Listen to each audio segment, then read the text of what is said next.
Welcome to the magical branding and logo design process for Spirited Navigators. So this was the sketchbook spread that I showed my clients a couple days ago, where we had finalized the concept based on step 1, which is the logo concept sketch.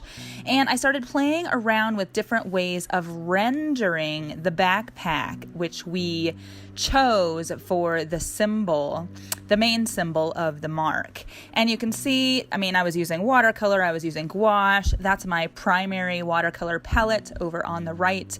That is a handmade watercolor palette, or the red, yellow, and blue are by Hushwing Watercolors of Alexandria, Virginia. And you can see I was playing around with different ways of rendering the wing as well. The very first rough sketch is there almost in the center. And then up near the top of the screen, you can see where I was kind of playing around with refining, maybe adding some extra lines, etc. And this step is really important for me, where I begin to play with colors, begin to play with techniques and more in-depth visuals, because it is the foundation for the digitizing. It gives me a roadmap for when I begin to open up Adobe Illustrator and hand create step by step these sorts of expressions.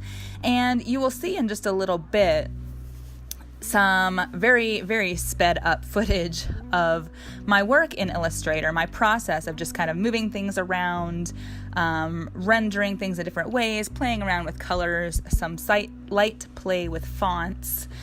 I will, address fonts after this stage, after my clients see this video and the not final versions of this branding, but the state that we are currently at, so that we can begin our conversation back and forth, begin our feedback, start tweaking, start playing, focus on what's working, on what resonates, and then ditch the things that seem to be less resonant. So this is a very important step. Again, this is the beginnings of step 2, and there are a lot more hours that have gone into this step than you will see in this video.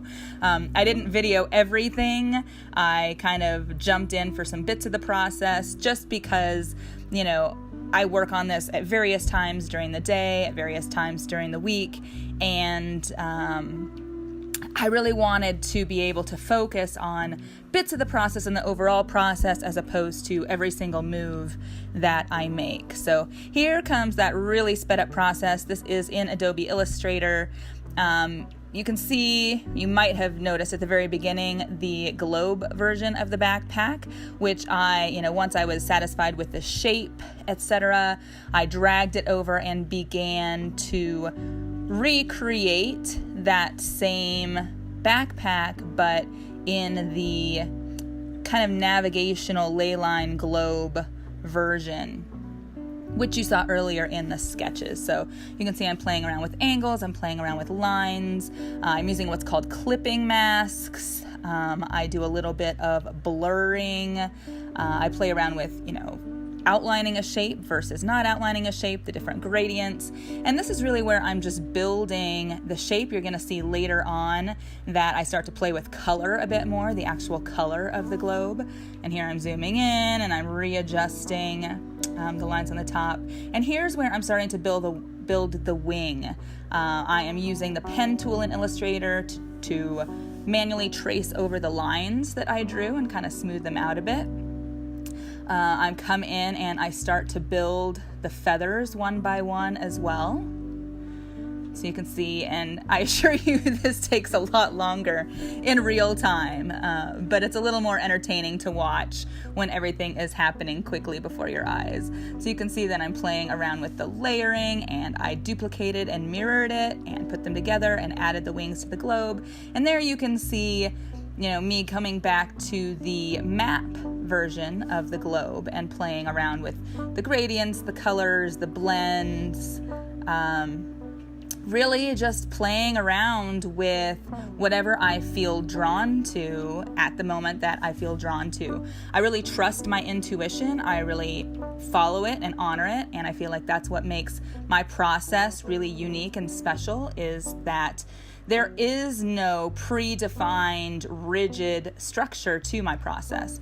Now here we're jumping ahead a little bit where I was coming back to the globe and I just wanted to tidy up my originals a little bit. Moving around the different elements, checking in with where I am. And here you can see I have already added some text. And this is where it gets fun, because you'll almost notice when I had this white circle around the text, it was really just to cover up the arrows, to make the arrows shorter. But when I added the black background, I realized that's almost like a ship navigation wheel. And so we get another level and layer of meaning to this concept if we add that in. Now, we don't need to add that in, which is why I also have created versions without that. So you're going to see a couple, quote, again, not final as in this is the final design, but final for this stage before we begin our back and forth conversation, to make tweaks and to play around with other elements. You're going to notice a couple variations. You're going to notice the short arrows like you see at the top, the longer arrows like you now see at the bottom. You're going to notice the version that has the ship kind of steering, and you're going to notice the version that doesn't, that just kind of has that blank circle and then those directional arrows guiding us out into the great beyond where we can have all of our adventures.